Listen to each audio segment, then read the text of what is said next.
Hello, good morning. This is Sarah, guest vlogging on the Hook and Hut for I think the third time. I had a goal when I started this vlogging that I would do it once a week. So I think it's been about a month and a half since I did it last. And I have plenty to say. It's not that I can't ramble on for several minutes on these vlogs about different crochet topics, but I don't know, lazy I suppose. So here we go.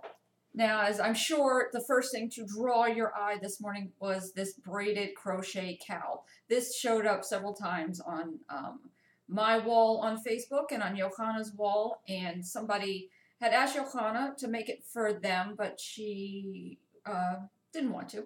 So she passed it on to me. You know, I guess when you're so inundated with potholder orders.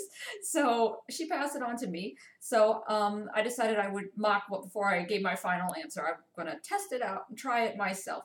So this is my version. The one that they make, the pattern is made with Vanna's Choice yarn, which is very nice. This is actually a skein of Super Saver that I've had sitting around for quite some time. It's coming across kind of a gray blue. I like the color. I like the cowl as well, but it's really not, you know, I'm not stylish enough to wear something like this. I wish I was, but I'm not.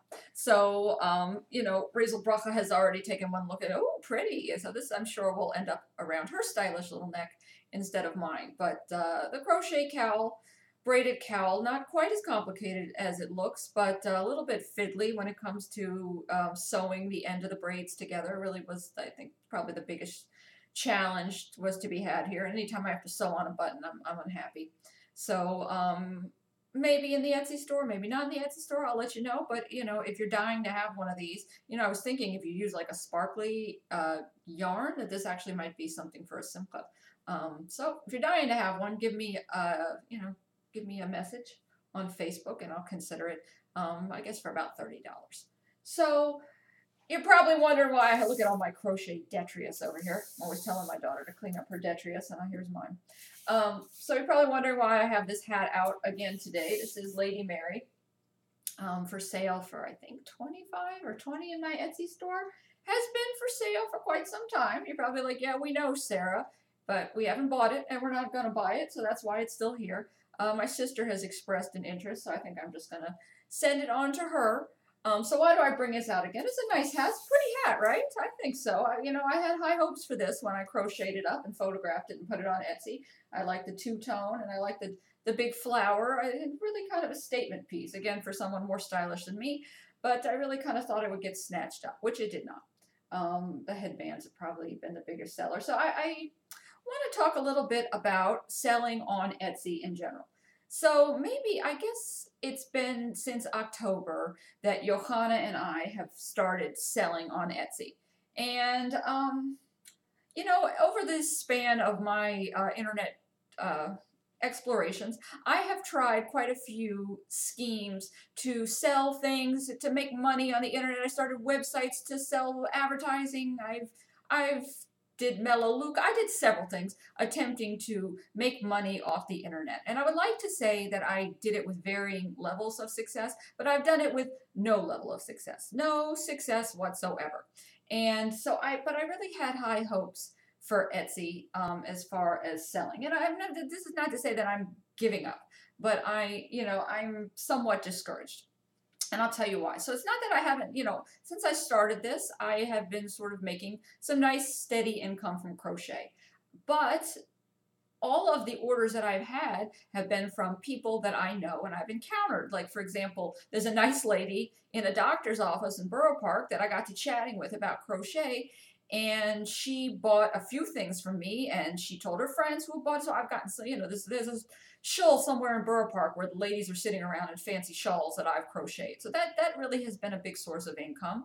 Johanna has referred me a couple of things, you know, that her friends would like. Like I made a shawl for her friend Diane, who's now my friend. So it's not that I have not been selling. I have, but I have not been selling through Etsy, okay? Out of over the several months, I have made, count them, one sale that is just a stranger who Googled something on Etsy, saw something that she liked, and asked me to make it for her. That was a smaller size virus shawl. Other than that, nothing. So, Sarah, why does it look like you have 10 sales? Because I try to process everything through Etsy. So I made a hat one day and some guy stopped me on the train and asked to buy it. But later when I got home, I processed it through Etsy. To me, that just helps keep all the sort of financial things together.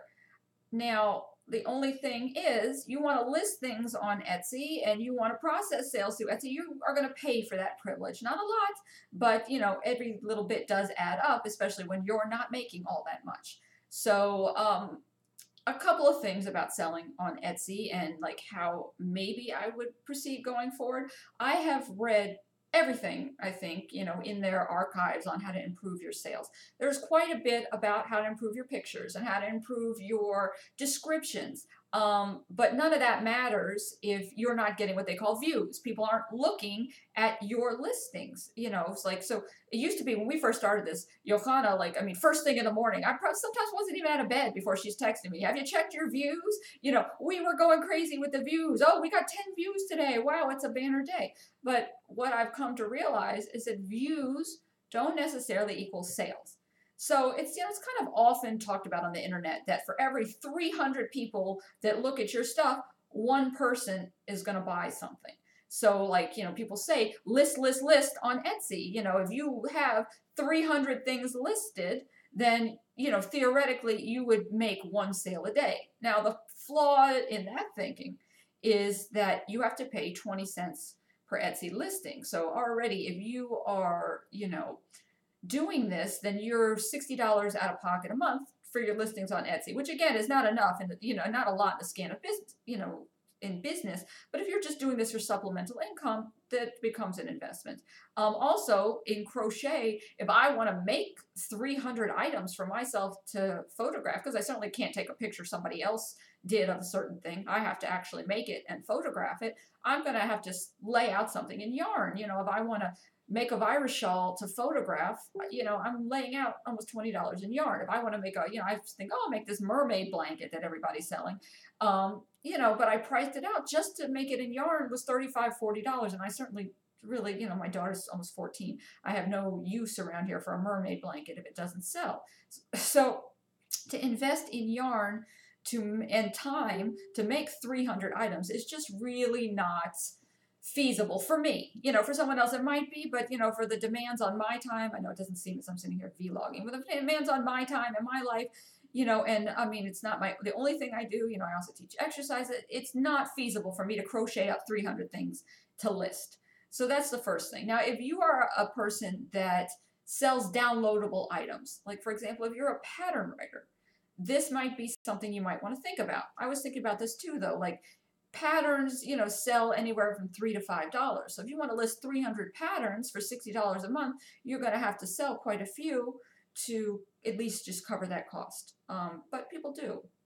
People that sell things like downloadable invitations. If I wish I knew, I'm always telling my brother, I wish I knew how to use Photoshop or InDesign or one of these graphic design softwares. If you can make invitations or party supplies to just sell a free not free, but like a $5 download of an invitation, some of these people are doing very well. So that's the first thing, where was I going with that? Oh yeah, that you have to get the views. And in order to get the views, they're saying you have to get a lot of volume. The other thing is all of this advice on how to drive views. So the first thing people say is tags. Now, ever since I've been selling things on the internet, there seems to be some language of tags and, keywords and things that will drive Google and other search engines to your products. I have never cracked this code, and I've read several articles about Etsy. They give you, I think, 25 tags about better ways to use your tags. I did notice one of my hats, I think it was this one, when I changed it to winter hat, I got more views. So there seems to be some sort of language of tagging that will get people to not only come there, but want to purchase your products. I haven't figured it out. Pricing really doesn't seem to have that much to do with it. It doesn't, like this cowl, for example, I wanted to look and see what they were selling for on Etsy, and some people are selling them for like $25, not including the shipping, and haven't made any sales, and some people are selling them for 45, you know, and maybe it's just a more established shop, I don't know, but their pricing doesn't seem to enter into it. So going forward, you know, I haven't decided as far as, will I continue with Etsy? Will I not continue with Etsy? Is there more I can do? You know, that someone said, oh, Instagram, selling with Instagram, you know, so upload your pictures to Instagram. Now, Instagram's great fun. You know, I hadn't signed up for it before Etsy, and it seems to be just another fun way to sort of waste time on the internet, you know, uploading your pictures. But I have yet to have somebody make the jump from Instagram to look at something that I have made on Etsy. That hasn't happened yet. You can tell on Etsy where your traffic's coming from. Oh, one more thing I wanted to talk about is promoted listings. So Etsy also offers sort of a paid version. You can set the amount you want to spend a day for what's called a promoted listing. So if somebody searches for braided cowl and I've paid to make it a promoted listing, it'll come up at the top or near the top of their search. And once it does, it doesn't cost you anything unless they actually click on it. So once they click on it, you know, you pay. For the higher items like the virus shawl, I might pay 65 cents, I think, for one. For the lower items, it's like 15 cents. I don't have it all set to promoted listings. But even that, I have yet to make a jump from a promoted listing where somebody's clicked on something to a sale. You know, and you would think that that works because that's really targeted marketing. But you know, I've probably had I've maybe spent $6 or $7 on this, but I've maybe had like 100 promoted listings where people have clicked and nobody buys anything. So there again, you know, maybe it's my pictures, maybe it's my item descriptions. You know, I've tried changing all things of that, but really, like I said, if the view, like today, I think I've had one view. If the views aren't there, obviously the sales aren't going to be there. So that's my vlog on selling on Etsy. If you have thoughts on this, you know, this is going on the Hook and Huts page, and which now has several hundred viewers. You know, I used to joke about the Hook and Hut going viral, but really all of a sudden there's like a few hundred on there. So if you have thoughts on Etsy, then please, please, please, I'd love to hear, you know, what has worked for you and what has not worked for you. Okay, I will be uploading this to YouTube, and I want to say something controversial here. So if you are not a person that dislikes controversy, please cut this off right now. I'm going to say something about Israel. So if you're a person that hates Israel, please cut this off right now, okay? Here's your warning. I'm going to say something pro-Israel. If you're one of these people that just can't take it, please cut the video off right now, okay? I'll wait. Okay, so if you're still here, I'm going to assume that you at least, you don't have to be an Israel supporter, but you're not an active hater. So as most of you might know by now, Johanna's account was deleted from YouTube because someone complained about a video where she talked about knitting for, you know, a long time while wearing an Israeli army sweatshirt. So I just want to let you all know that, you know, Johanna and I are both Jewish. We both support Israel, and, you know, if you can't separate that from knitting or crocheting, feel free to not follow the Hook and Hut anymore. But please, please, please, the world is made up of all sorts of different people with all sorts of different points of views. Respect ours and we'll respect yours. Please don't report us to Facebook because we might have a different political opinion than you. Okay, great, great. For those of you who know me, I just want to say that today is the second anniversary of my first pedestrian accident. I was hit by a car, and it's the first anniversary of my second pedestrian accident, and about 8 months out from surgery. So, Baruch Hashem, I'm glad I'm still here. I've probably recovered maybe 75% physically, cognitively less. So, but, you know, I'm kind of almost feeling like I need to make a Suda. I'm happy to be alive. So happy to be alive and happy to crochet. So, okay, that's it. Vlog number 3 in the books.